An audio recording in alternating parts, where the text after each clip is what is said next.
안녕하세요. 저는 서울 강남구에 사는 73살 박순자입니다. 정말 큰일 날 뻔한 제 이야기를 한번 들어주세요.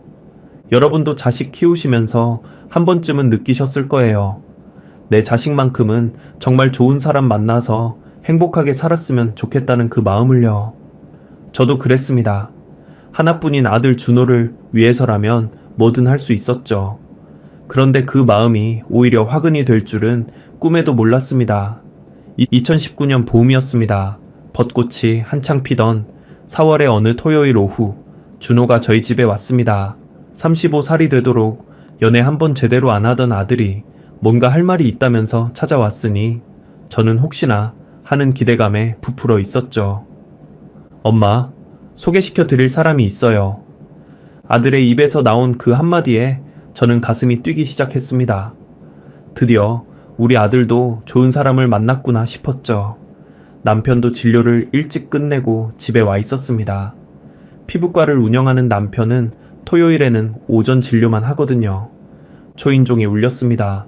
준호가 문을 열고 들어오면서 뒤에 있던 여자를 소개했습니다. 엄마, 아빠, 이쪽은 김민정 씨예요. 저희 병원 간호사고요. 첫인상은 나쁘지 않았습니다. 단정한 외모에 예의 바른 모습이었죠. 하지만 저는 오랫동안 살아오면서 사람 보는 눈이 생겼습니다. 그 여자의 눈빛에서 뭔가 강한 것이 느껴졌어요. 순하고 착하기만 한 사람은 아니라는 직감이 들었습니다. 안녕하세요, 어머님, 아버님. 김민정입니다. 고개를 깊이 숙여 인사를 하는데 참 공손했습니다. 하지만 저는 알 수 있었어요. 이 여자가 우리 집안을 어떻게 보고 있는지를요. 강남의 50평 아파트, 의사 남편, 의사 아들. 그녀의 눈빛이 잠시 휘둘러 보는 게 보였습니다. 어서 오세요. 차라도 한 잔 드시고 가세요. 남편이 먼저 반갑게 맞아주었습니다. 저도 웃으며 거실로 안내했죠. 하지만 마음 한구석에서는 이미 경계심이 일고 있었습니다. 거실 소파에 앉아 차를 마시며 이런저런 이야기를 나누었습니다. 민정 씨는 올해 32살이라고 했습니다. 준호보다 3살 어렸죠. 간호사가 된 지는 10년이 되었고 준호가 일하는 대학병원 흉부외과에서 5년째 근무 중이라고 했습니다. 그런데 민정 씨, 부모님은 뭐 하시나요? 제가 자연스럽게 물었습니다. 결혼을 생각한다면 당연히 알아야 할 부분이니까요. 그런데 민정 씨의 표정이 순간 어두워졌습니다. 아버지는 제가 중학생 때 돌아가셨고요. 어머니는 작은 식당을 하시다가 지금은 그만두셨어요. 건강이 안 좋으셔서. 준호가 옆에서 거들었습니다. 민정이네, 어머니가 류마티스 관절염이 심하셔서 일을 못하세요.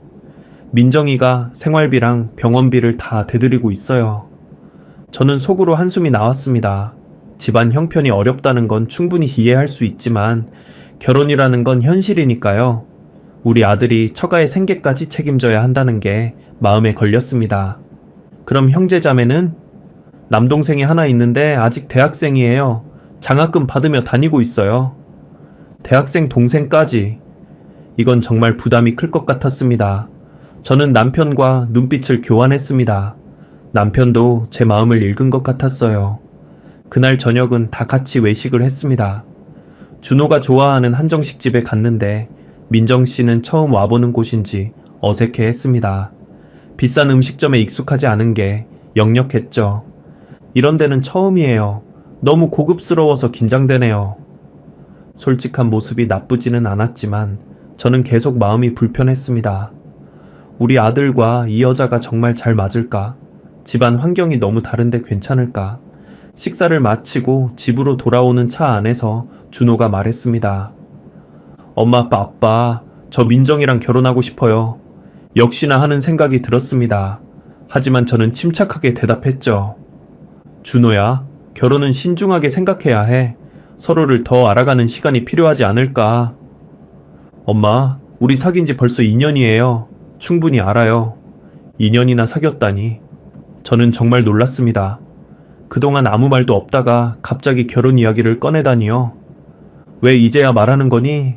민정이가 부담스러워 했어요. 집안 형편 때문에. 제가 설득해서 겨우 부모님께 인사드리러 온 거예요. 그날 밤 남편과 저는 오랜 시간 대화를 나누었습니다. 여보, 어떻게 생각해요? 글쎄, 민정이라는 아가씨는 괜찮아 보이는데 집안이 문제네.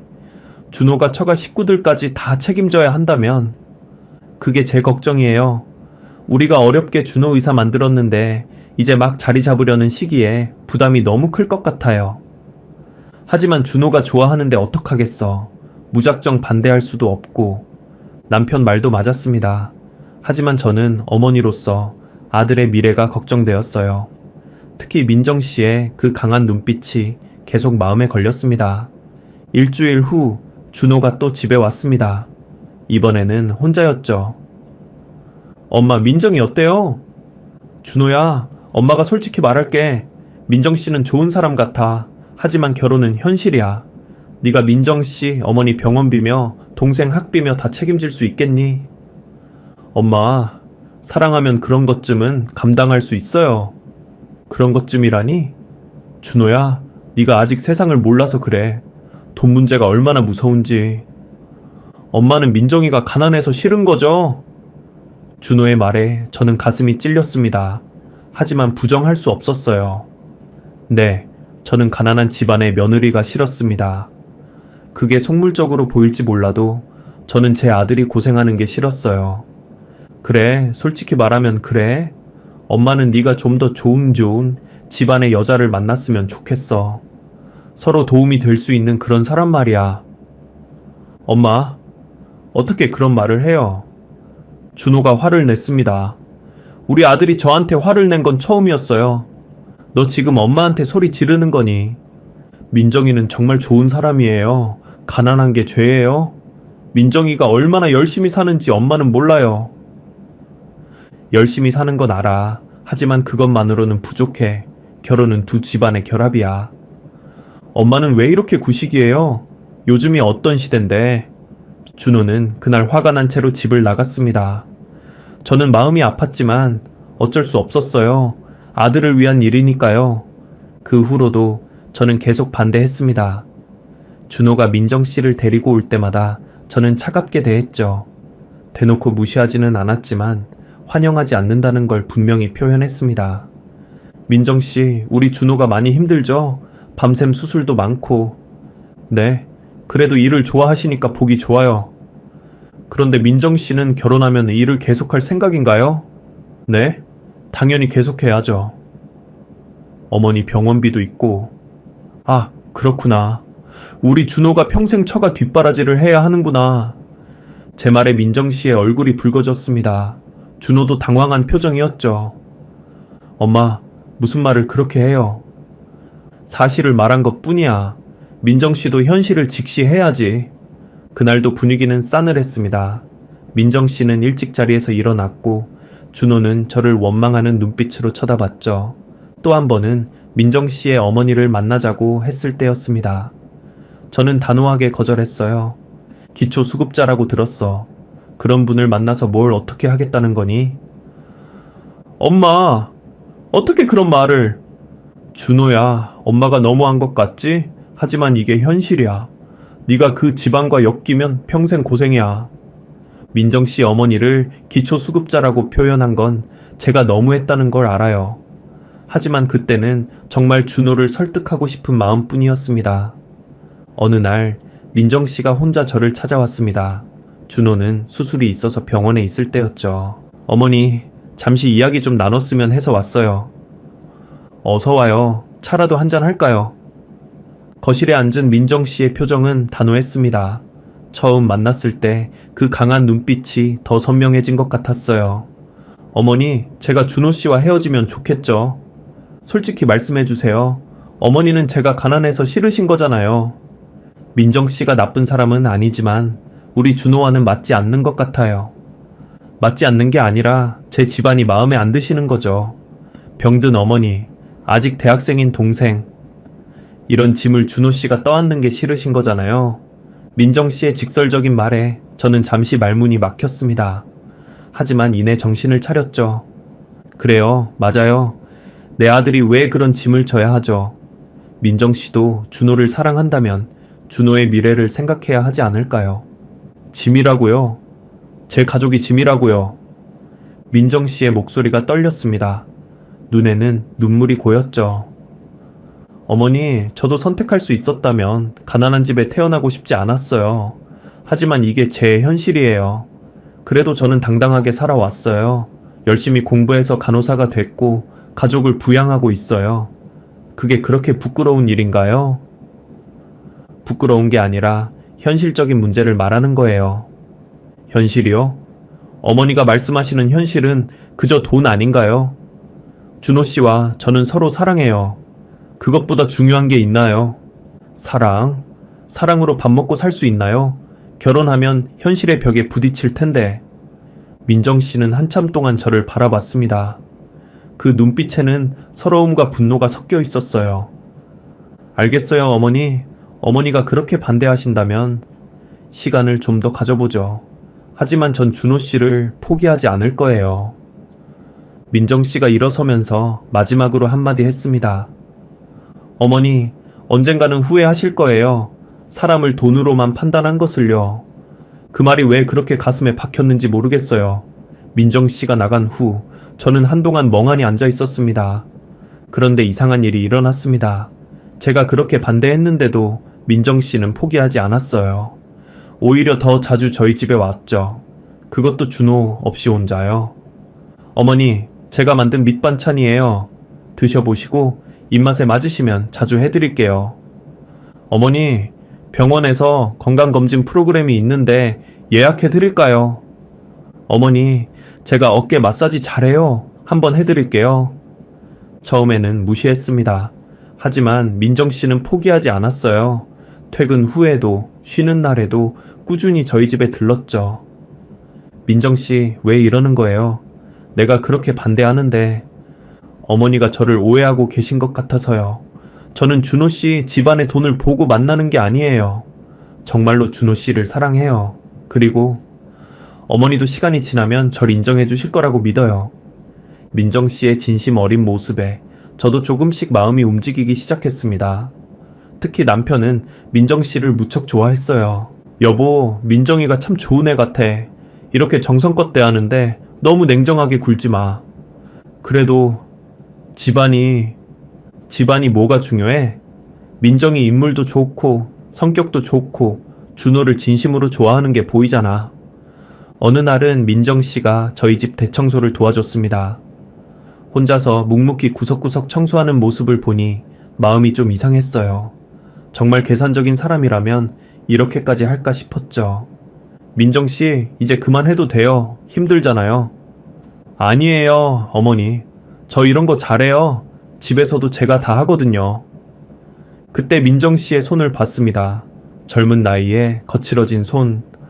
얼마나 고생하며 살았는지 알 수 있었어요. 저녁을 먹으면서 민정 씨가 이야기했습니다. 어머니, 저 사실 어머니가 부러웠어요. 나를? 왜? 준호 씨를 이렇게 훌륭하게 키우셨잖아요. 저희 어머니는 아파서 저를 제대로 돌봐주지 못하셨거든요. 전 항상 혼자였어요. 민정 씨의 눈에 눈물이 고였습니다. 그래서 결혼하면 어머니를 제 엄마처럼 모시고 싶었어요. 제가 어렸을 때 그리워했던 엄마의 모습이 어머니 같거든요. 그 말에 저는 가슴이 찡했습니다. 이 아이도 나름의 상처와 그리움을 안고 있었구나 싶었죠. 석 달 동안 민정이는 한결같았습니다. 저희 집에 와서 집안일을 돕고 남편과 저를 챙기고 항상 밝은 모습을 보였죠. 준호는 그런 민정이를 보며 더 사랑에 빠진 것 같았어요. 엄마, 민정이 정말 좋은 사람이죠? 그래, 엄마가 오해했나 봐. 드디어 제가 두 손을 들었습니다. 민정 씨의 정성에 저도 마음이 움직인 거예요. 민정 씨, 미안해요. 내가 너무 편견을 가지고 있었나 봐요. 아니에요, 어머니. 어머니 마음도 이해해요. 하나뿐인 아드님이니까요. 이제부터는 정말 가족으로 생각할게요. 우리 준호 잘 부탁해요. 민정이는 제 손을 꼭 잡고 울었습니다. 어머니, 정말 감사해요. 잘할게요. 정말 잘할게요. 그렇게 저는 결혼을 허락했습니다. 아니, 단순히 허락한 게 아니라 민정 씨를 진심으로 받아들였죠. 착하고 성실한 며느리를 얻었다고 생각했습니다. 결혼 준비는 순조롭게 진행됐습니다. 민정 씨는 검소한 결혼식을 원했지만 저희가 나서서 제대로 해주겠다고 했죠. 양가 상견례도 했는데 민정 씨 어머니는 정말 많이 아파 보였습니다. 휠체어를 타고 오셨는데 계속 죄송하다고만 하셨어요. 사돈어른, 죄송하다는 말씀 마세요. 이제 가족인데요. 제가 그렇게 말하자 민정 씨 어머니는 눈물을 흘리셨습니다. 우리 민정이가 복이 많아요. 이렇게 좋은 시어머니를 만나다니. 결혼식은 2019년 10월에 했습니다. 민정이는 정말 아름다운 신부였어요. 준호도 더없이 행복해 보였고요. 저는 축사를 하면서 말했습니다. 민정아, 처음에는 미안했다. 내가 편견을 가지고 너를 봤던 것 같아. 하지만 이제는 진심으로 너를 내 딸로 받아들인다. 우리 가족이 되어줘서 고마워. 그날 민정이는 많이 울었습니다. 저도 울었고 남편도 눈시울이 붉어졌죠. 신혼여행을 다녀온 후 민정 씨와 준호는 저희 집 근처 아파트에 신혼집을 마련했습니다. 하지만 거의 매일 저희 집에 들렀죠. 특히 민정 씨는 퇴근 후에 꼭 들러서 저녁 준비를 도와줬습니다. 며느리가 이렇게 잘하니 팔자가 폈네. 남편이 자주 하는 말이었습니다. 저도 정말 그렇게 생각했어요. 민정이는 정말 잘했거든요. 효녀 며느리라는 말이 딱 맞았죠. 결혼 후 6개월쯤 지났을까요? 어느 날부터 이상한 일이 시작됐습니다. 첫 번째 신호는 아주 사소한 것이었어요. 민정이와 둘이 있을 때였죠. 남편은 병원에 있었고 준호도 당직이라 집에는 저와 민정이 뿐이었습니다. 어머니, 차 한잔하세요. 민정이가 차를 내왔는데 평소와 다른 말투였어요. 존댓말은 그대로인데 뭔가 차가운 느낌이었죠. 고마워, 민정아. 천만에요. 어머니가 저를 그렇게 무시하셨는데 이 정도는 해드려야죠. 뭐? 무슨 말이야? 아무것도 아니에요. 그냥 옛날 생각이 나서요. 민정이는 웃으며 말했지만 그 웃음이 예전과 달랐어요. 뭔가 차가운 느낌이 들었죠. 그 후로도 이런 일이 종종 있었습니다. 가족들이 다 있을 때는 여전히 상냥하고 착한 며느리였지만 저와 둘이 있을 때는 은근히 가시 돋친 말을 했어요. 어머니, 제가 가난한 집딸이라고 무시하셨던 거 기억하시죠? 어머니가 우리 엄마를 기초수급자라고 하셨을 때 정말 많이 아팠어요. 그래도 전 참았어요. 준호 오빠를 사랑하니까요. 처음에는 그냥 넘겼습니다. 과거에 제가 상처를 줬으니 서운한 마음이 있을 수 있다고 생각했죠. 하지만 시간이 지날수록 민정이의 태도는 더 노골적으로 변했습니다. 어느 날은 제가 아끼는 찻잔을 깨뜨렸습니다. 어머니, 죄송해요. 실수했어요. 괜찮아. 실수할 수 있지. 근데 어머니, 이 찻잔 비싸 보이던데 얼마짜리예요? 돈이 중요한 게 아니야. 네 시할머니가 주신 거라 의미가 있는 거지. 그런 의미 있는 걸 제가 깨뜨렸네요. 가난한 집 며느리라 이런 비싼 건 다뤄본 적이 없어서.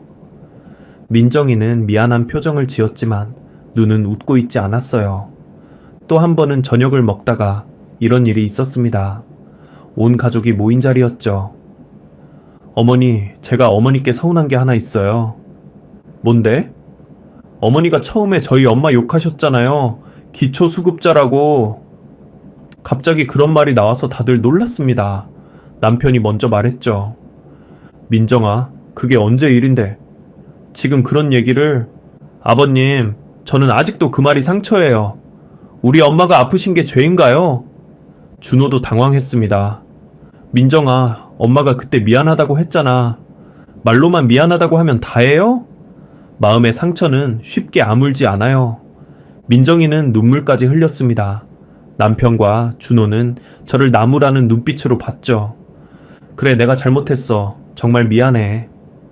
제가 다시 사과했지만 민정이는 계속 서러운 표정을 지었습니다.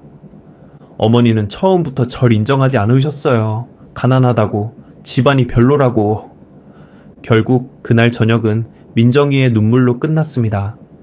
준호는 민정이를 달래느라 정신이 없었고 남편도 제게 잔소리를 했죠. 당신이 처음에 너무 했어. 민정이가 얼마나 상처받았겠어. 저는 할 말이 없었습니다. 정말 제가 잘못했으니까요. 하지만 이미 사과했고 민정이를 진심으로 받아들였는데 왜 자꾸 과거를 들먹이는지 이해할 수 없었어요. 그런 일이 반복되면서 저는 점점 민정이가 무서워지기 시작했습니다. 가족들 앞에서는 천사 같은 며느리인데 저와 둘이 있을 때는 완전히 다른 사람이 되니까요.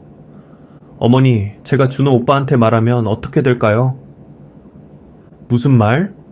어머니가 아직도 절 무시한다고 집에 오기 싫다고 하면요. 왜 그런 거짓말을? 거짓말이에요.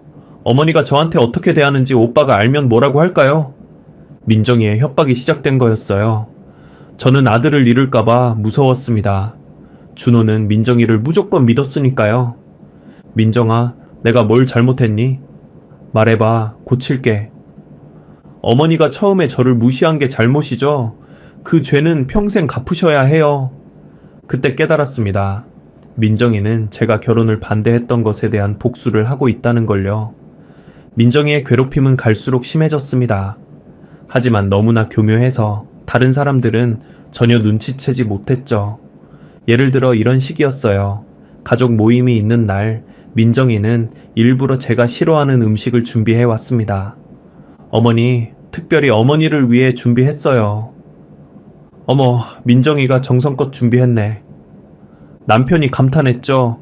하지만 저는 그 음식을 못 먹는다는 걸 민정이는 알고 있었어요. 며칠 전에 제가 그 음식 알레르기가 있다고 말했거든요.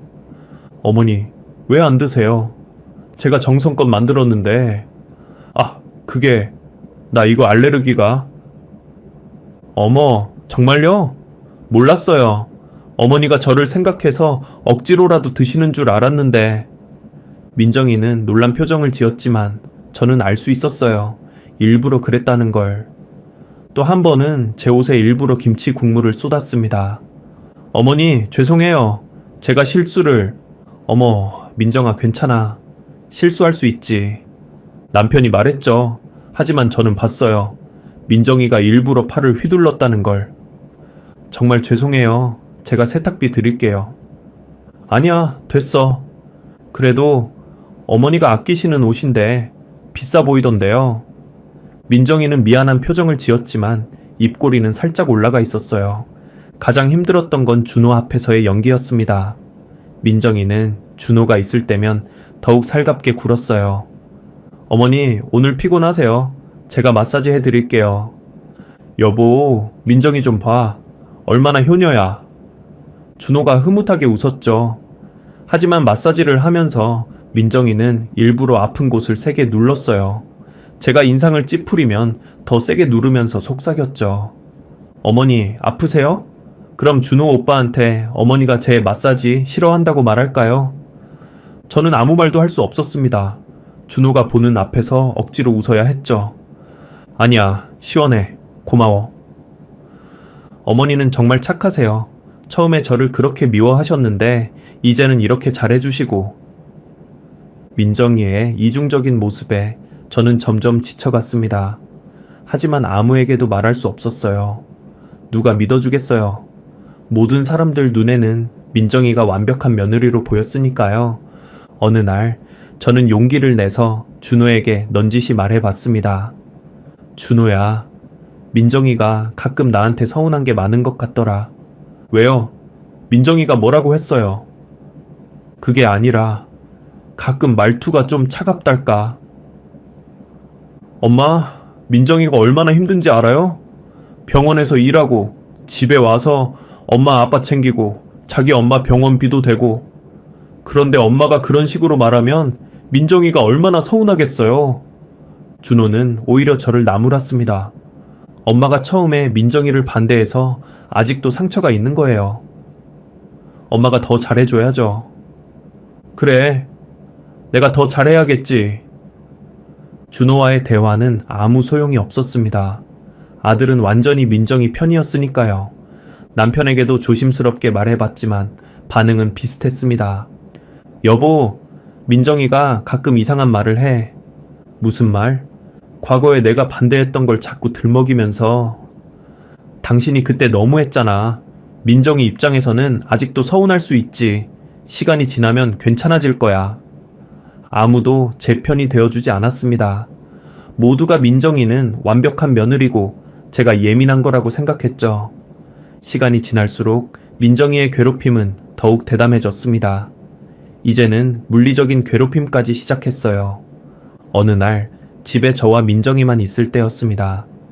민정이가 부엌에서 차를 준비하다가 일부러 뜨거운 물을 제 손에 쏟았어요. 어머니, 죄송해요.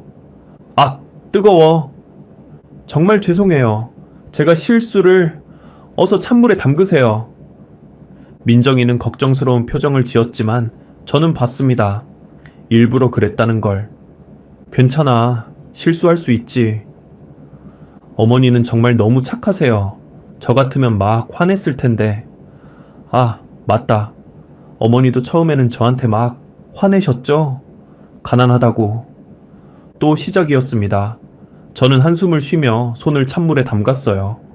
그런데 정말 무서웠던 건 따로 있었습니다. 민정이가 제 물건들을 일부러 망가뜨리기 시작한 거예요. 제가 아끼는 액세서리들이 하나둘 사라지거나 망가졌습니다. 처음에는 제가 잃어버린 줄 알았어요. 하지만 나중에 쓰레기통에서 부서진 채로 발견했죠. 민정아, 혹시 내 브로치 못 봤니? 어머니 브로치요? 못 봤는데요. 어머니가 어디 두셨나 보죠. 민정이는 태연하게 거짓말을 했습니다. 하지만 며칠 후 그 브로치는 쓰레기통에서 발견됐어요. 일부러 밟아서 부순 흔적이 있었죠. 또 한 번은 제가 소중하게 여기는 가족 사진이 찢어져 있었습니다. 준호가 어렸을 때 찍은 사진이었는데 딱 제 얼굴 부분만 찢어져 있었어요. 민정아, 이 사진. 어머, 어떻게 된 거예요? 누가 이런 짓을... 혹시 어머니가 실수로 찢으신 건 아니에요? 민정이는 오히려 저를 의심하는 듯한 표정을 지었습니다. 내가 왜 내 사진을... 그러게요. 이상하네요. 아무튼 제가 새로 인화해드릴게요. 하지만 그 사진은 필름이 없어서 다시 인화할 수 없는 것이었어요. 민정이도 그걸 알고 있었죠. 가장 충격적이었던 건 신체적 괴롭힘이었습니다. 어느 날 계단을 내려가는데 민정이가 일부러 제 뒤에서 밀었어요. 어머니, 조심하세요. 민정이가 소리쳤지만 이미 늦었죠. 저는 계단에서 굴렀고 다행히 크게 다치지는 않았지만 온몸이 아팠습니다. 어머니, 괜찮으세요? 제가 잡으려고 했는데. 민정이는 걱정스러운 표정을 지었지만 저는 분명히 느꼈어요. 밀렸다는 걸. 당신이 일부러... 어머니, 무슨 말씀이세요? 제가 왜 일부러 그런 짓을 해요?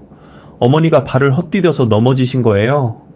병원에 가서 검사를 받았는데 다행히 골절은 없었습니다. 하지만 온몸에 멍이 들었죠. 준호와 남편은 걱정이 태산이었어요. 엄마, 어떻게 계단에서 넘어질 수가 있어요? 조심하셔야죠. 민정이가 엄마 곁에 있었는데도 못 잡았대. 민정이도 놀랐겠다. 아무도 제 말을 들어주지 않았습니다. 민정이가 밀었다고 해도 믿지 않을 게 뻔했죠. 그날 밤 민정이가 제 방에 찾아왔습니다. 어머니, 많이 아프세요? 어머니가 계단에서 조심하셨어야죠. 나이가 드시니까 더 조심하셔야 해요. 민정아, 왜 이러는 거니? 내가 뭘 그렇게 잘못했니? 어머니가 모르세요? 어머니가 저를 어떻게 대했는지. 가난한 집 딸이라고, 우리 엄마가 기초수급자라고 무시했잖아요. 그건 이미 사과했잖아. 몇 번을 더 사과해야 하니. 사과요? 말로만 하는 사과가 무슨 소용이에요. 어머니는 평생 그 죗값을 치러야 해요. 민정이의 눈빛은 차가웠습니다. 처음 만났을 때 봤던 그 강한 눈빛이 이제는 증오로 가득 차 있었어요. 그리고 어머니, 준호 오빠한테 이상한 말 하지 마세요. 어차피 안 믿을 거예요. 오빠는 저를 사랑하니까요. 그리고 시아버지도 저를 딸처럼 아끼시고요. 어머니만 외톨이에요. 민정이가 나가고 난 후 저는 한참을 울었습니다. 이게 현실인지 악몽인지 분간이 안 됐어요. 민정이의 괴롭힘은 극에 달했습니다. 이제는 숨기려고도 하지 않았어요. 어차피 아무도 믿지 않는다는 걸 알았으니까요. 어느 날은 가족 식사 자리에서 이런 일이 있었습니다. 어머니가 요즘 저를 너무 힘들게 하세요. 민정이가 갑자기 울면서 말했습니다. 뭐? 내가 뭘 어떻게 했다고? 어머니가 저한테 자꾸 가난한 집 출신이라고 놀리세요. 그리고 우리 엄마 욕도 하시고. 언제? 내가 언제 그런 말을 했어? 저는 억울해서 소리쳤지만 민정이는 더 크게 울었어요. 어머니, 제발 그만하세요. 저도 사람이에요. 가난하게 태어난 게 제 죄는 아니잖아요. 여보, 당신 아직도 그런 말을 해? 남편이 화를 냈습니다. 엄마, 정말 실망이에요. 민정이가 얼마나 잘하는데 아직도 그런 생각을 하고 있었어요. 준호도 저를 원망스럽게 봤죠. 아니야! 난 그런 말 한 적 없어. 민정이가 거짓말하는 거야. 엄마, 그만해요. 민정이가 거짓말을 왜 해요? 무슨 이득이 있다고? 아무도 제 말을 믿지 않았습니다. 오히려 제가 이상한 사람 취급을 받았죠. 그날 이후로 가족들은 저를 경계하기 시작했습니다. 마치 제가 민정이를 괴롭히는 나쁜 시어머니인 것처럼요. 여보, 당신 요즘 좀 이상해. 병원에 가봐야 하는 거 아니야? 남편조차 저를 의심했습니다. 나 멀쩡해. 민정이가 나를 괴롭히고 있다고? 당신이 민정이한테 집착하는 것 같아. 초기 치매 증상일 수도 있어. 치매라니. 저는 너무 억울했습니다. 제 정신은 너무나 멀쩡했으니까요. 민정이는 이제 대놓고 저를 무시했습니다. 가족들이 없을 때는 반말을 하기도 했죠. 이제 아무도 안 믿지? 계속 이렇게 살 거야. 내가 질릴 때까지. 민정아, 제발. 내가 정말 미안해. 무릎이라도 꿇을게. 이제 와서? 늦었어. 처음부터 날 인정했어야지. 가난하다고 무시하고 우리 엄마 모욕하고 그 죄값은 평생 갚아야 해. 저는 정말로 무릎을 꿇었습니다. 73세의 나이에 며느리 앞에 무릎을 꿇은 거예요. 제발 용서해줘. 내가 정말 잘못했어. 무릎 꿇은다고 용서가 돼? 내가 받은 상처가 사라져? 우리 엄마가 받은 모욕이 없어져. 민정이는 차갑게 내려다봤습니다. 일어나. 누가 보면 내가 괴롭힌 줄 알겠네. 아, 그러고 보니 정말 볼 사람이 있으면 좋겠다. 그럼 어머니가 얼마나 비참한지 다들 알 텐데. 그때 저는 깨달았습니다. 이대로는 안 된다는 걸. 뭔가 방법을 찾아야 한다는 걸요. 그러던 어느 날 기회가 찾아왔습니다. 저는 남편의 통화를 우연히 듣게 됐어요. 남편은 안방에서 병원 직원과 통화하고 있었는데 문이 살짝 열려 있어서 대화 내용이 들렸죠. 수요일 오후는 병원 전기공사 때문에 휴진이야. 오전 진료만 하고 집에 일찍 갈 거야. 아, 그리고 환자들한테 미리 공지 좀 해줘. 응급 환자는 다른 병원으로 안내하고. 전기공사라. 남편의 병원은 정기적으로 시설 점검을 했는데 이번엔 대대적인 공사인 모양이었어요. 작년에도 비슷한 일이 있었는데 그때는 하루 종일 휴진했었죠. 그 순간 제 머릿속에 번개처럼 스치는 생각이 있었습니다. 남편이 예정보다 일찍 집에 온다면, 그리고 그때 민정이가 저를 괴롭히는 장면을 목격한다면, 저는 가슴이 두근거리기 시작했습니다. 5년 동안 아무도 믿어주지 않았던 제 말이 드디어 증명될 수 있는 기회가 온 거예요. 하지만 신중해야 했습니다. 민정이는 너무나 영리했으니까요. 조금이라도 수상한 낌새를 채면 절대 본색을 드러내지 않을 거예요. 저는 치밀하게 계획을 세우기 시작했습니다. 우선 민정이의 스케줄을 확인해야 했습니다. 민정이는 수요일에 오후 근무인데 보통 출근 전에 저희 집에 들러서 점심을 먹고 가곤 했죠. 1시쯤 와서 3시쯤 가는 게 일반적인 패턴이었어요. 그리고 남편의 귀가 시간도 중요했습니다. 너무 일찍 들어오면 민정이가 아직 오지 않았을 테고 너무 늦으면 이미 상황이 끝났을 거예요. 타이밍이 정말 중요했죠. 화요일 아침 저는 일부러 민정이에게 전화를 했습니다. 민정아, 내일 점심때 올 거지? 네, 어머니. 늘 그렇듯이 갈게요. 왜요? 아니, 그냥 내일 특별히 네가 좋아하는 갈비찜을 해줄까 해서. 어머, 정말요? 감사해요, 어머니. 민정이의 목소리는 여전히 상냥했습니다. 하지만 저는 알고 있었죠. 저 목소리 뒤에 숨은 진짜 얼굴을. 그럼 내일 1시에 봐요, 어머니. 그래, 기다릴게. 전화를 끊고 나서 저는 다음 단계를 생각했습니다. 민정이를 어떻게 자극할 것인가? 너무 대놓고 자극하면 의심할 테고, 너무 약하면 본색을 드러내지 않을 거예요. 그때 문득 민정이가 가장 아끼는 물건이 떠올랐습니다. 바로 그녀의 명품 가방이었죠. 준호가 결혼 1주년 기념일에 선물한 것인데 민정이는 그 가방을 정말 소중히 여겼어요. 한 번은 제가 만지려고 하니까 예민하게 반응했던 기억이 났습니다. 화요일 저녁, 저는 조심스럽게 남편에게 물었습니다. 여보, 내일 병원 일찍 끝난다고 했지? 한 2시쯤 끝날 것 같아. 왜? 아니, 그냥 일찍 오면 같이 점심이나 먹을까 해서. 점심은 병원에서 먹고 갈게.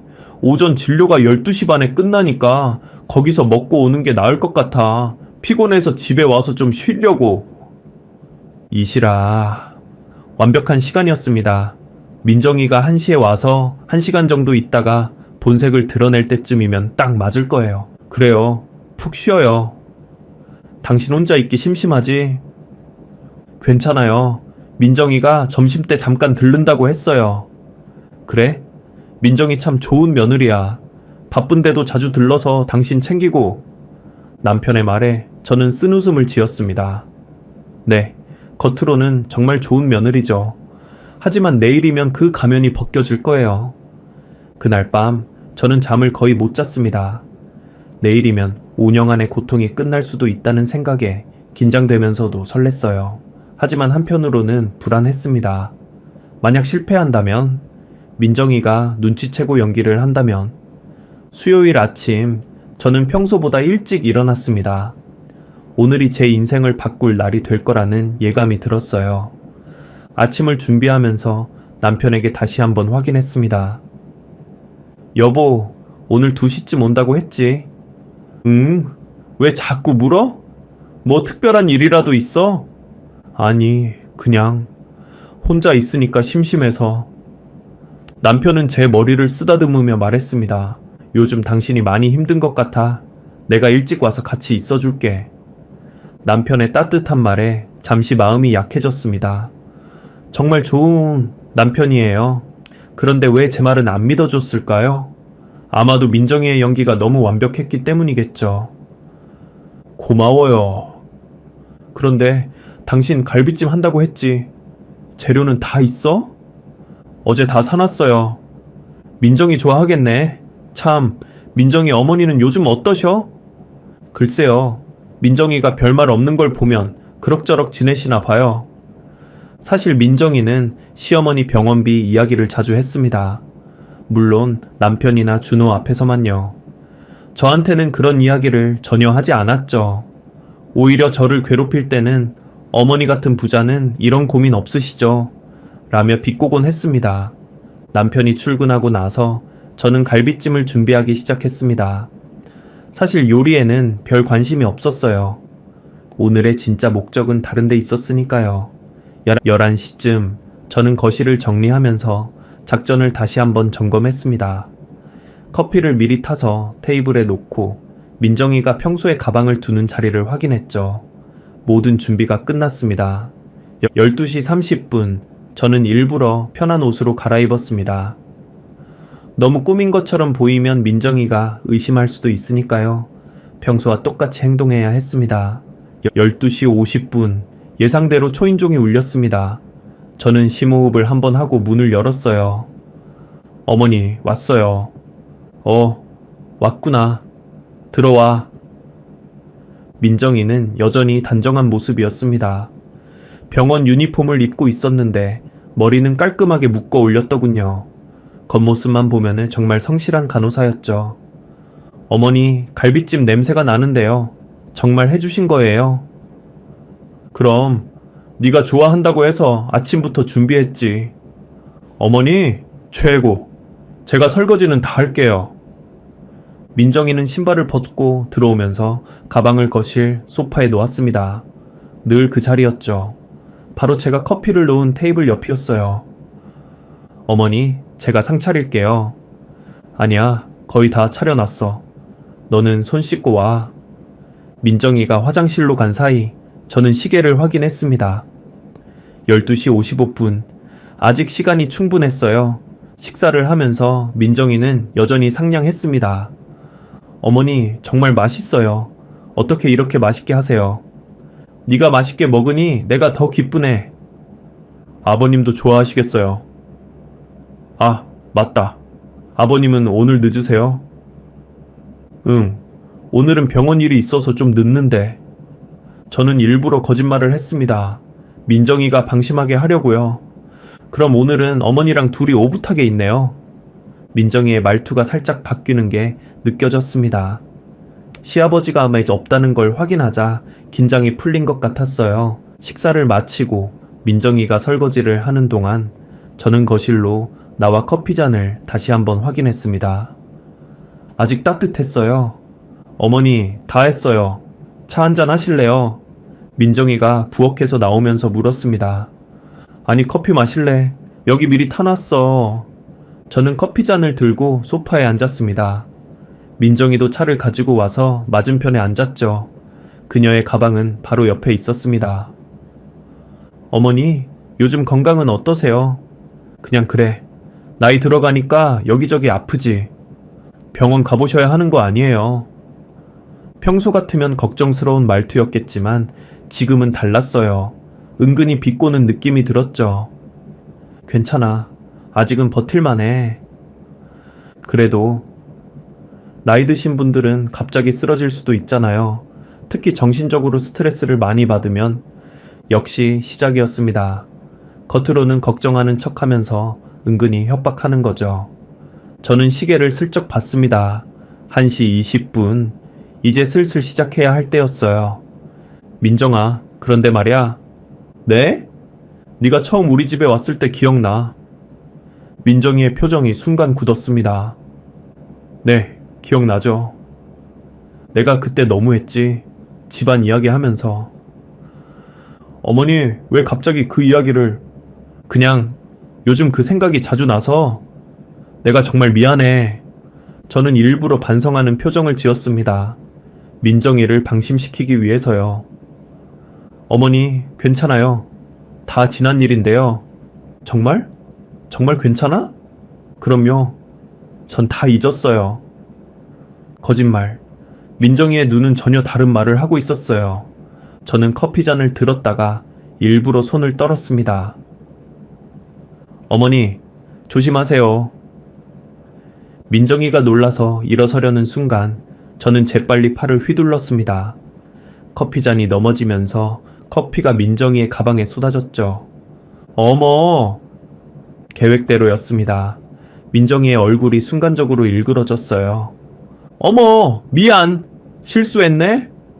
저는 일부러 태어난 척 했습니다. 마치 정말 실수인 것처럼. 어머니! 민정이가 급하게 가방을 들어 올렸습니다. 하지만 이미 커피가 가방에 스며들고 있었죠. 이게 얼마짜린지 아세요? 민정이의 목소리가 떨렸습니다. 분노를 참으려고 애쓰는 게 보였어요. 가방이 뭐가 중요해? 닦으면 되지. 제가 무심하게 말하자 민정이의 인내심이 한계에 도달한 것 같았습니다. 닦으면 돼요? 이거 한정판이라고요? 어머니가 일부러 그러신 거죠? 드디어 본색이 나오기 시작했습니다. 평소의 가식적인 존댓말도 조금씩 무너지고 있었죠.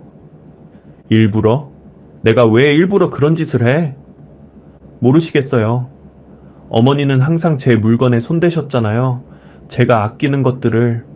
무슨 소리야? 내가 언제? 하! 정말 모르는 척 하시네요. 민정이가 가방을 내던지듯 놓았습니다. 그리고 저를 노려봤죠. 제가 그동안 어머니한테 당한 게 얼만데 이제는 어머니가 제 물건에 손대세요? 완전히 폭발했습니다.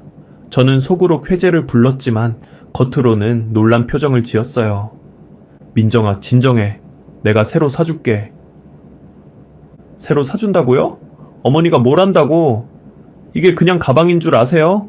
준호 오빠가 우리 결혼기념일에 준 선물이에요. 한정판이라 다시 살 수도 없고요. 민정이는 화가 머리끝까지 난 것 같았습니다. 평소보다 훨씬 과격해졌죠. 그래도 물건은 물건이잖아. 그렇게 화낼 일이야? 물건은 물건이라고요? 어머니는 정말 최악이에요. 저는 시계를 확인했습니다. 1시 40분. 아직 시간이 더 필요했어요. 최악? 내가 뭘 그렇게 잘못했다고 최악이야? 제가 일부러 도발하자 민정이가 제 앞으로 다가왔습니다. 정말 모르세요? 어머니가 처음에 저를 어떻게 대했는지. 가난한 집 딸이라고, 기초수급자 딸이라고 무시했잖아요. 그건 이미 사과했잖아. 사과? 말로만 하는 사과가 무슨 소용이에요? 제가 받은 상처는요? 우리 엄마가 받은 모욕은요? 민정이가 갑자기 제 팔을 잡았습니다. 그 손에 점점 힘이 들어가기 시작했죠. 아파! 놔. 아프다고요? 제 마음은 얼마나 아팠는지 아세요? 사랑하는 사람의 어머니한테 그런 모욕을 당하고도 참았어요. 왜? 준호 오빠를 사랑하니까. 민정이의 손톱이 제 팔에 박혔습니다. 정말 아팠어요. 그래서 5년 동안 나를 괴롭힌 거야? 괴롭혔다고요? 전 어머니가 저한테 한 짓을 돌려드린 것 뿐이에요. 그것도 아주 조금만. 저는 다시 시계를 봤습니다. 1시 55분. 이제 정말 시간이 다 됐어요. 조금? 넌 5년 동안 나를 지옥으로 만들었어. 지옥이요? 어머니가 저한테 만들어준 지옥에 비하면 아무것도 아니에요. 민정이가 제 어깨를 잡고 흔들었습니다. 어머니 같은 사람은 벌을 받아야 해요. 가난한 사람을 무시하고 돈만 아는 속물. 속물? 내가 속물이야? 그럼 뭐예요? 처음부터 제 집안 재산만 따졌잖아요. 제가 얼마나 준호 오빠를 사랑하는지, 얼마나 성실하게 사는지는 안 중요했죠. 민정이가 갑자기 제 머리를 잡았습니다. 이 늙은이가 아직도 정신을 못 차렸네.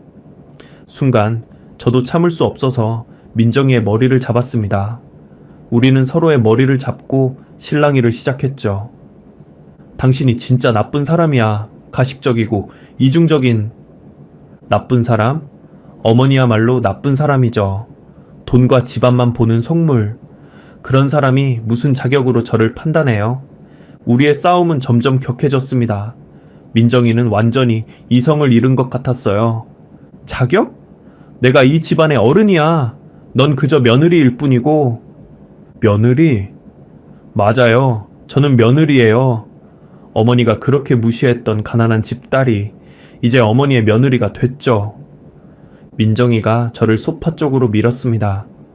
그리고 아세요? 이 집에서 진짜 힘있는 사람이 누군지. 저예요. 준호 오빠도 아버님도 다 제 편이에요. 저는 시계를 확인했습니다. 2시 5분. 이제 정말 시간이었어요. 저는 일부러 뒤로 물러나면서 수세에 몰리는 척 했습니다. 너 정말 뭐요? 이제 와서 무서우세요. 늦었어요. 민정이가 저를 더 세게 밀었습니다. 저는 소파에 쓰러졌죠. 앞으로도 계속 이렇게 살 거예요. 당신이 죽을 때까지? 아니, 당신을 정신병원에 보낼 수도 있어. 치매 시어머니라고 하면서. 정신병원? 그래요. 요즘 어머니가 이상한 행동 많이 하신다고 준호 오빠한테 계속 말했어요. 헛것을 보고 없는 말을 지어내고 오빠도 걱정하더라고요. 민정이의 얼굴에 승리의 미소가 번졌습니다. 몇 번만 더 그러면 정말로 병원에 갈 수도 있어요. 그럼 이 집은 제 세상이 되겠죠? 바로 그때였습니다. 뭐 하는 짓이야? 현관에서 남편의 목소리가 들렸습니다. 정확히 2시 10분이었죠. 남편이 거실로 들어온 순간 민정이의 얼굴이 하얗게 질렸습니다. 마치 귀신을 본 것처럼 경직된 표정이었죠. 아버님. 민정이의 목소리가 떨렸습니다. 완전히 예상치 못한 상황이었나 봐요. 그도 그럴 것이.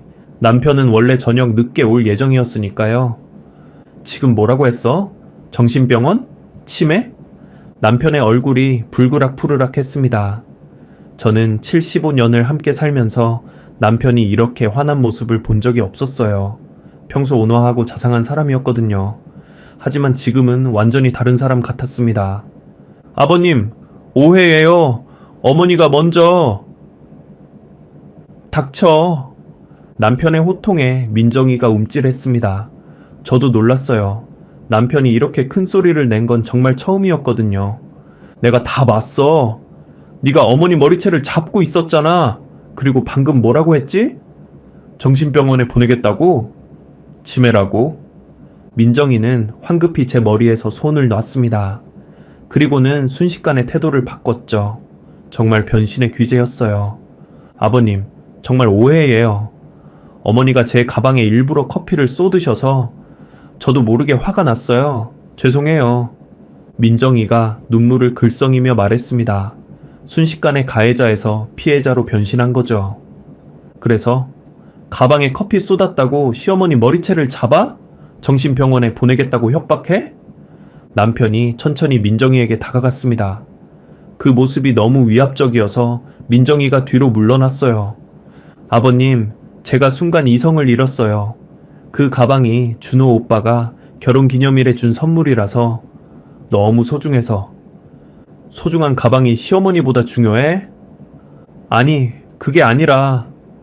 민정이가 당황해서 말을 더듬었습니다. 평소에 능청스러운 모습은 온데간데 없었죠. 남편이 저에게 다가와 상태를 확인했습니다. 제 팔에 난 빨간 자국을 보더니 얼굴이 더 굳어졌어요. 여보, 괜찮아? 많이 다쳤어? 괜찮아요. 저는 일부러 힘없는 목소리로 대답했습니다. 사실 별로 안 아팠지만 좀 과장할 필요가 있었죠. 팔에 이게 뭐야? 손톱 자국이잖아. 남편이 제 팔을 살펴보며 말했습니다. 민정이의 손톱 자국이 선명하게 남아 있었어요. 아버님, 그건 제가 실수로... 실수? 손톱으로 핥히는 게 실수야? 남편이 민정이를 돌아봤습니다. 그 눈빛이 너무 차가워서 저도 좀 무서웠어요. 5년 동안 우리를 속였구나. 아버님, 무슨 말씀을? 아직도 모르는 척 할 거야? 내가 방금 다 들었다고. 5년 동안 복수했다고. 앞으로도 계속 괴롭힐 거라고. 민정이는 더 이상 변명하지 못했습니다. 모든 게 들통났으니까요. 하지만 그래도 마지막까지 발악했죠. 아버님, 저도 할 말이 있어요. 어머니가 처음에 저를 얼마나 무시했는지 아세요? 가난하다고, 집안이 별로라고. 그래서 그게 5년 동안 시어머니를 괴롭힐 이유가 돼. 아버님은 모르세요. 가난한 사람이 받는 차별이 얼마나 아픈지. 어머니는 저희 엄마를 기초수급자라고 모욕했어요. 민정이가 울먹이며 항변했습니다. 하지만 남편은 전혀 동정하지 않았어요. 어머니가 잘못했다면 그때 말했어야지. 결혼하고 나서 5년 동안 몰래 복수하는 게 정당해? 전 어머니가 진심으로 사과하길 기다렸어요. 하지만 어머니는 말로만 미안하다고 했지 진심은 아니었어요. 그래서 괴롭혔다고? 정신병원에 보내겠다고 협박했다고? 남편이 핸드폰을 꺼냈습니다. 뭐 하시는 거예요? 민정이가 불안한 표정으로 물었습니다. 준호한테 당장 오라고 해야겠다. 자기 아내가 어떤 사람인지 알아야 할 것 아니야. 아버님, 제발. 준호 오빠는...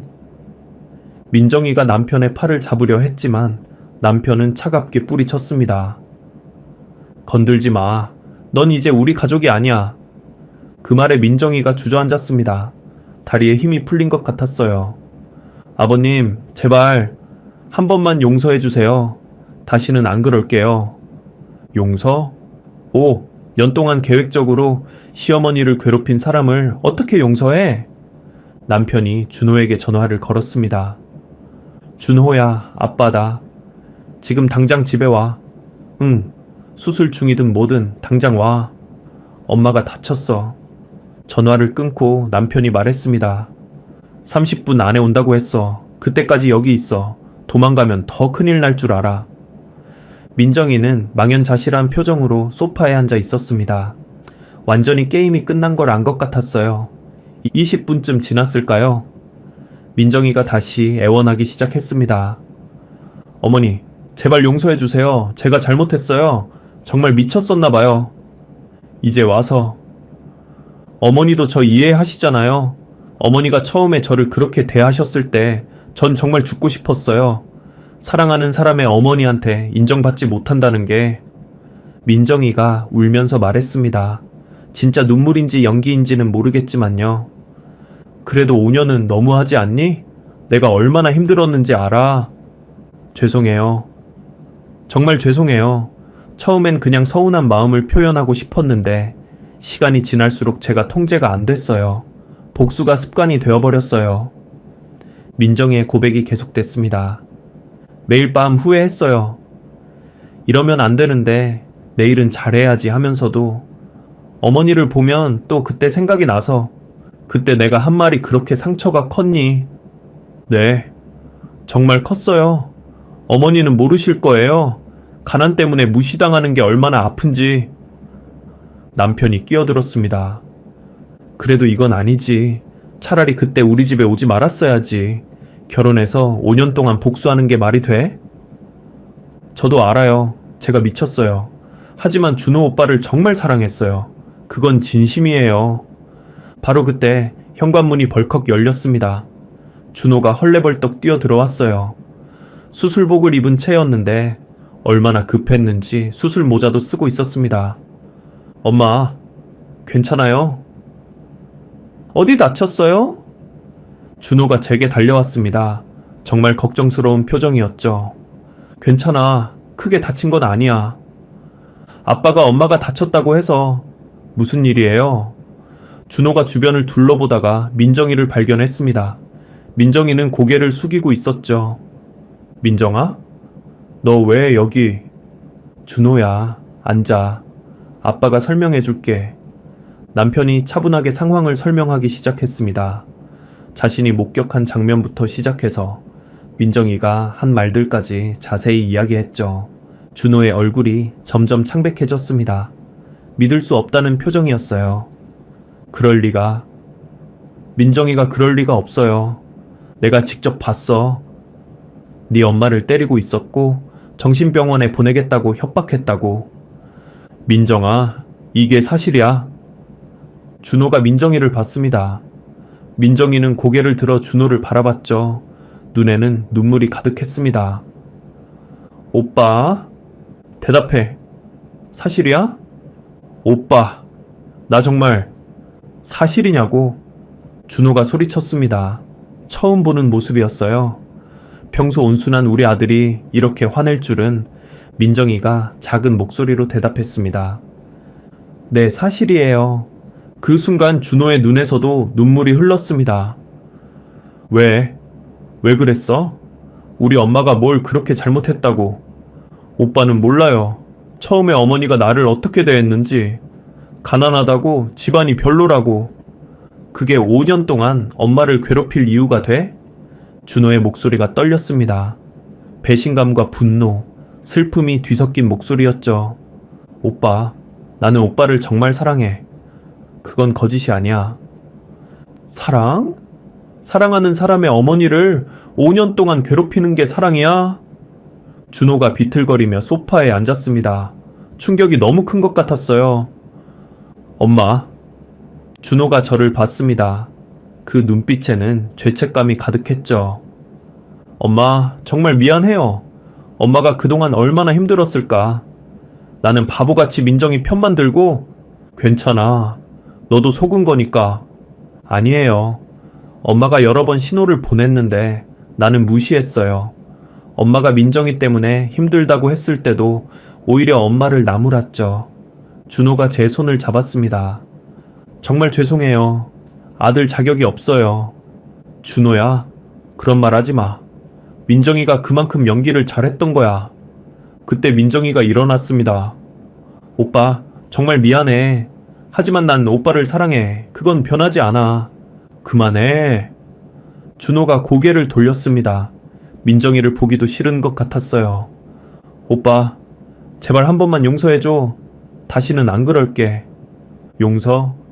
5년 동안 계획적으로 우리 엄마를 괴롭힌 걸 어떻게 용서해? 준호가 일어났습니다. 그리고 민정이를 똑바로 봤죠. 너와는 끝이야. 이혼하자. 오빠. 민정이가 준호의 팔을 잡았지만 준호는 단호하게 뿌리쳤습니다. 만지지 마. 너랑은 더 이상 할 말 없어. 오빠, 5년이야. 우리가 함께한 시간이 5년이야. 그걸 다 버릴 거야? 그 5년 동안 너는 우리 엄마를 괴롭혔어. 내가 사랑한 사람이 내 엄마를 5년 동안 학대했다고. 그런 사람과 어떻게 계속 살아? 민정이가 무릎을 꿇었습니다. 오빠, 제발. 한 번만, 정말 한 번만 기회를 줘. 안 돼. 신뢰가 깨진 관계는 회복할 수 없어. 넌 5년 동안 나를 속였어. 매일 거짓말을 했어. 그런 사람을 어떻게 다시 믿어? 준호의 말은 단호했습니다. 더 이상의 여지는 없어 보였죠.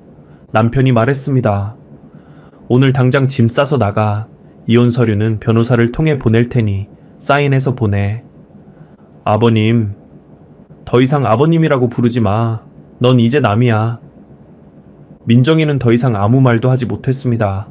모든 게 끝났다는 걸 받아들인 것 같았어요. 그때 제가 입을 열었습니다. 민정아. 민정이가 저를 봤습니다. 눈에는 여전히 눈물이 가득했죠. 처음부터 이렇게 됐으면 좋았을까? 어머니, 내가 처음부터 너를 따뜻하게 받아들였다면 이런 일은 없었을까? 민정이가 고개를 숙였습니다. 아마도요. 하지만 이제는 너무 늦었죠. 그래, 너무 늦었어. 우리 둘 다 실수했고 그 대가를 치르는 거야. 저는 한숨을 쉬었습니다. 가. 그리고 다시는 오지 마. 쏟은 일, 계단에서 민 일, 물건을 망가뜨린 일. 거짓말이에요. 오빠, 다 거짓말이야? 민정이가 소리쳤지만 이제는 그 연기도 어설펐습니다. 민정아, 그럼 아빠가 본 건 뭐야? 아빠가 왜 거짓말을 해? 준호의 목소리가 떨렸습니다. 그건 정말 오해해. 오해? 엄마 머리채를 잡고 정신병원 운운한 게 오해야? 준호가 점점 화를 내기 시작했습니다. 드디어 진실을 깨닫기 시작한 거죠. 5년, 5년 동안 나를 속였구나. 우리 엄마를 괴롭히면서 나한테는 착한 아내인 척 했구나. 오빠, 나는 오빠를 정말 사랑해. 그건 진심이야. 사랑?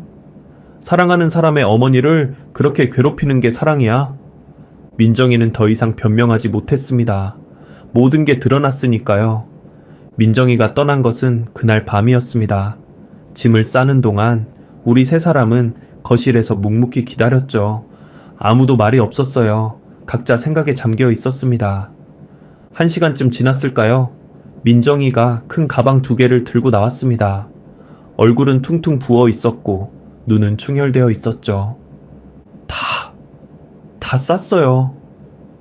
준호가 고개도 들지 않고 말했습니다. 열쇠 놔두고 가.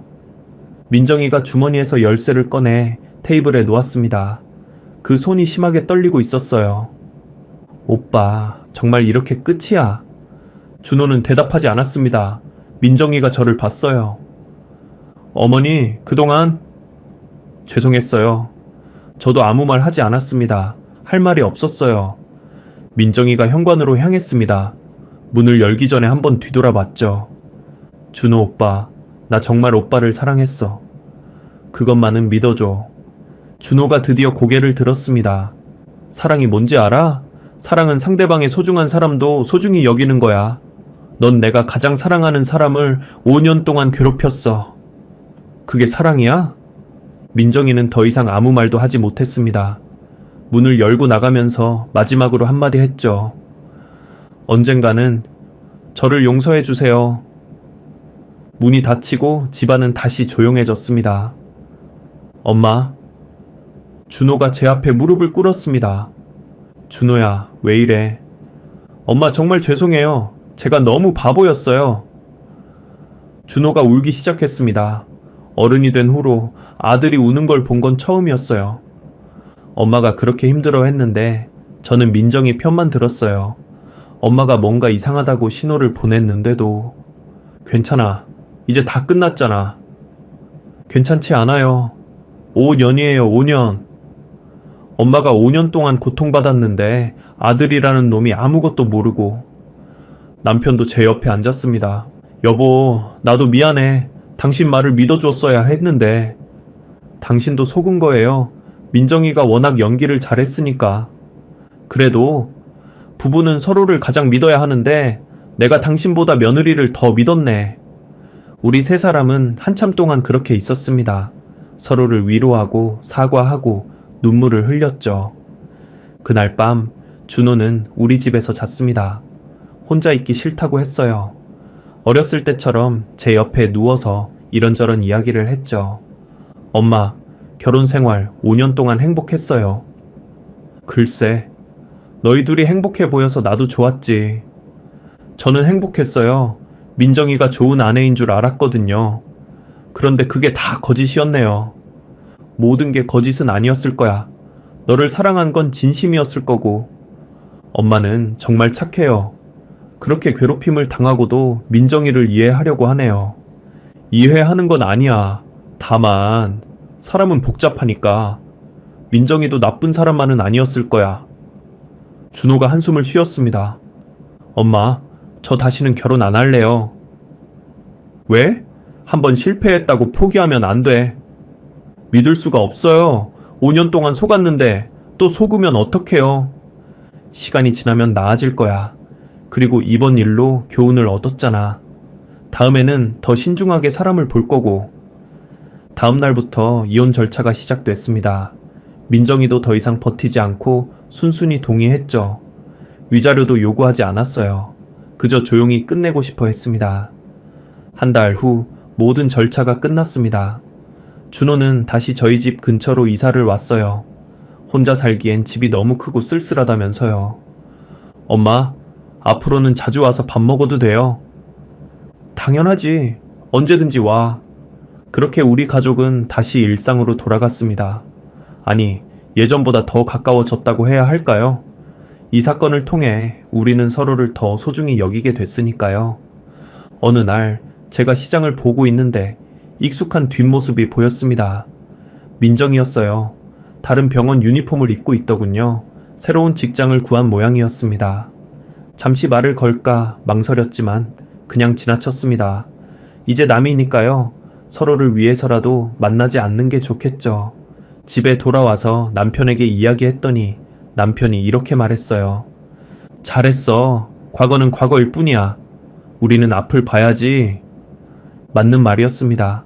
과거에 얽매여 있을 필요는 없죠. 3개월쯤 지났을 때 뜻밖의 소식을 들었습니다. 민정이 어머니가 돌아가셨다는 거예요. 병원에서 같이 일했던 간호사가 준호에게 알려줬다고 했습니다. 엄마, 조문 가야 할까요? 준호가 물었습니다. 글쎄, 네가 결정해. 저는 가고 싶지 않아요. 하지만 그래도 인간적인 도리는. 준호야, 억지로 할 필요 없어. 마음이 내키지 않으면 가지 마. 결국 준호는 가지 않았습니다. 대신 조의금만 보냈다고 했어요. 민정이에게서는 아무 연락도 없었습니다. 또 몇 개월이 지났습니다. 계절이 바뀌고 세상은 여전히 돌아가고 있었죠. 우리 가족도 완전히 일상을 회복했습니다.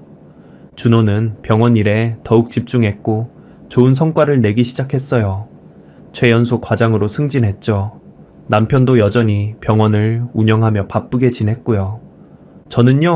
저는 평화로운 노후를 즐기고 있습니다.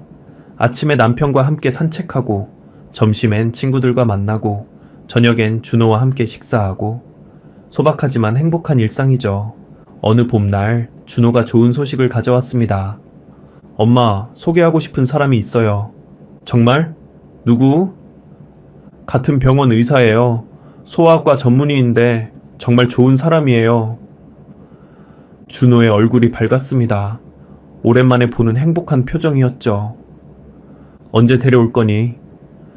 다음 주 일요일에 점심 먹으러 올게요. 괜찮으세요? 당연하지. 기대할게. 일요일이 되었고 준호는 약속대로 여자친구를 데려왔습니다. 첫인상이 참 좋았어요. 밝고 씩씩한 성격이 겉으로도 드러나왔죠. 안녕하세요, 매어머님. 정수진입니다.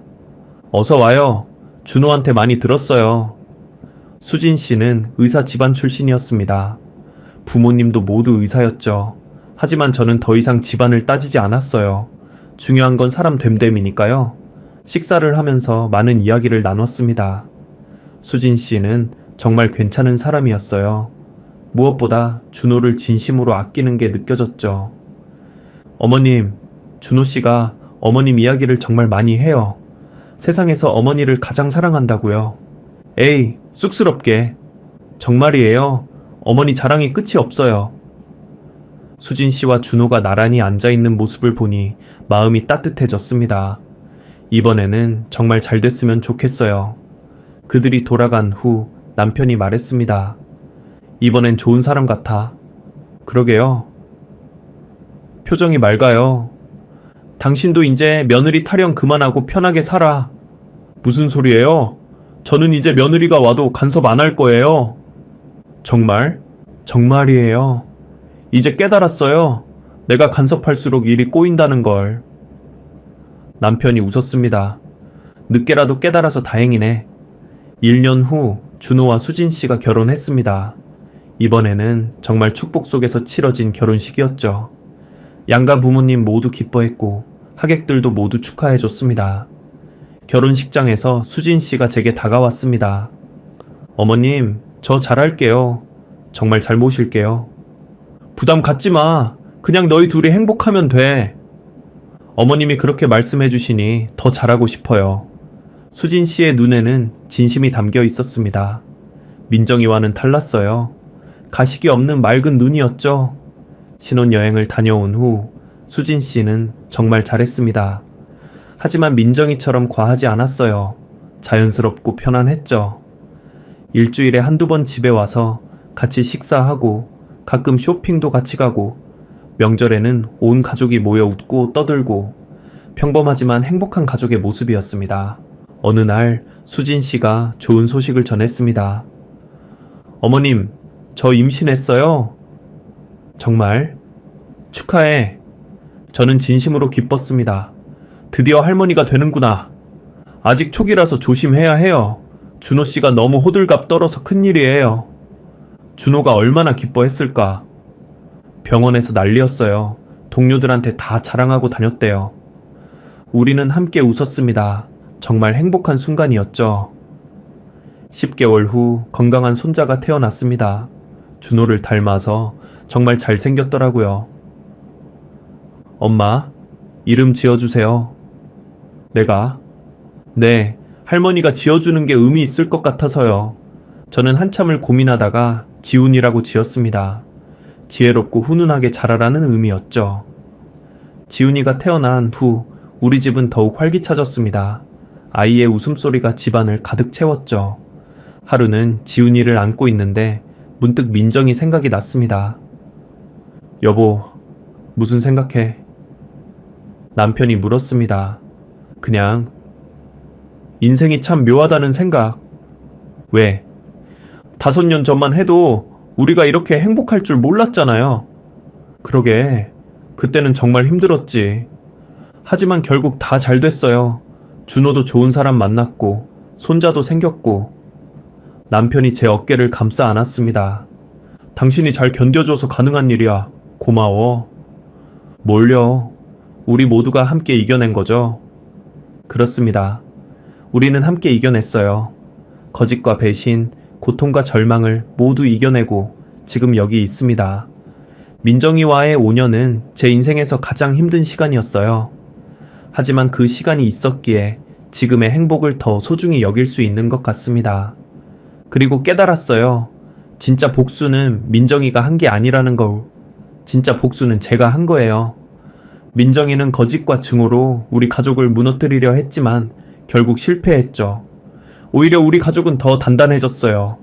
서로를 더 사랑하고 신뢰하게 됐죠. 그게 진짜 복수 아닐까요? 상대가 원하는 대로 무너지지 않고 오히려 더 행복해지는 것, 증오를 사랑으로 이기는 것. 창밖으로 봄 햇살이 따뜻하게 비춰옵니다. 새로운 계절, 새로운 시작. 우리 가족의 진짜 이야기는 이제부터 시작입니다. 자, 이제 댓글로 몇 살이시고 어디서 이 사연을 시청하시는지 써주세요. 누가 이 영상을 시청하고 있는지 아는 것은 저희에게 정말 중요합니다. 좋아요를 눌러주시고 채널을 구독해주세요. 오늘도 복 받으세요. 감사합니다.